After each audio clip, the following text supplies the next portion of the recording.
Hello বন্ধুরা, সবাই কেমন আছে? আশা করছি ভালো আছো এবং সুস্থ আছো। তোমাদের আশীর্বাদে এবং ভালোবাসায়, তোমাদের প্রার্থনায় আমি অনেকটা ভালো আছি, সুস্থ আছি এবং কি তাড়াতাড়ি জল ঢেলে বাড়ি ফিরতে পেরেছি।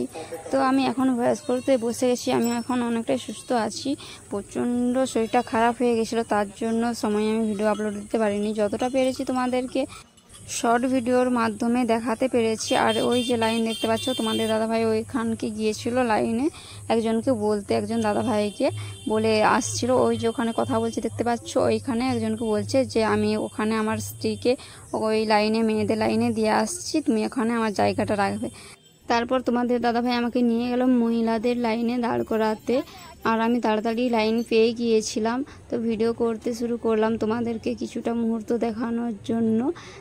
ভিডিও করার সময় দেখলাম যে একটা পুলিশ দেখছে আমার দিকে। তারপরেও যখন দেখলাম তখনও দেখলাম যে তাকিয়ে আছে। তারপর আমি মুচকি হেসে ভয়ে ফোনটা আমি ওই ভিডিও করা বন্ধ করে দিয়েছিলাম। তারপর ওই যে সামনে দেখতে পাচ্ছিলে ওই আচারের দোকান, ওই আচারের দোকানে যত রকম আচার তৈরি হয় মনে হয় ওই দোকানে সব রকমের আচার রয়েছে, জানো তো।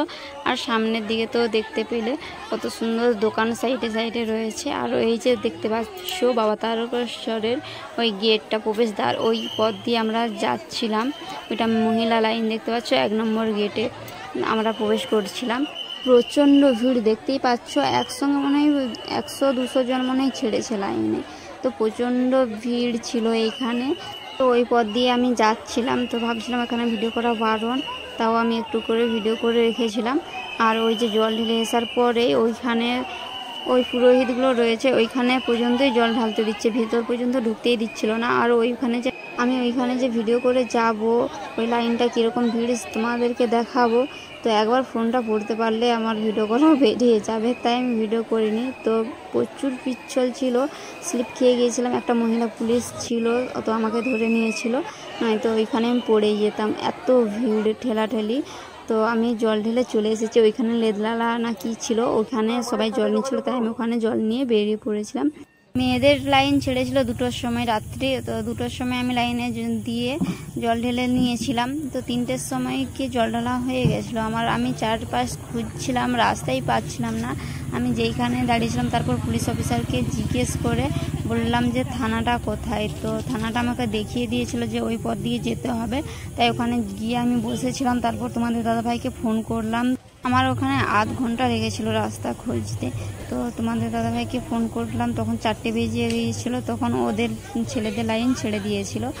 আর দেখতে পাচ্ছ আমি এখন ট্রেনে রয়েছি। প্রচণ্ড পা ফুলে গিয়েছিলো, পাটা প্রচুর ব্যথা হয়ে গেছিলো। আমি তো ভেবেছিলাম আমার পা ফুলেনি।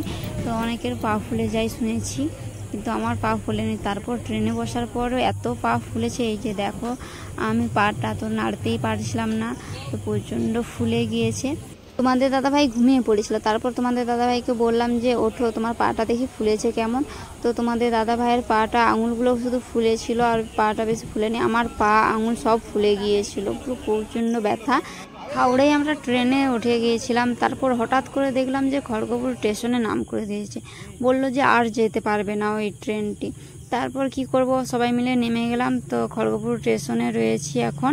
ওখানে কিছুক্ষণ বসে থাকার পর মেদিনীপুর লোকাল ট্রেন পেয়ে গিয়েছিলাম। তো ওখানে স্টেশনে নেমে সোজা মামা বাড়ি চলে গিয়েছিলাম। ওখানে 2 দিন রেস্ট নিয়ে তারপর বাড়ি ফিরেছিলাম। তোমাদের আশীর্বাদে ভালোভাবে বাড়ি ফিরেছি, সুস্থ আছি, ভালো আছি। এভাবেই ভালোবাসা দাও, পাশে থেকো।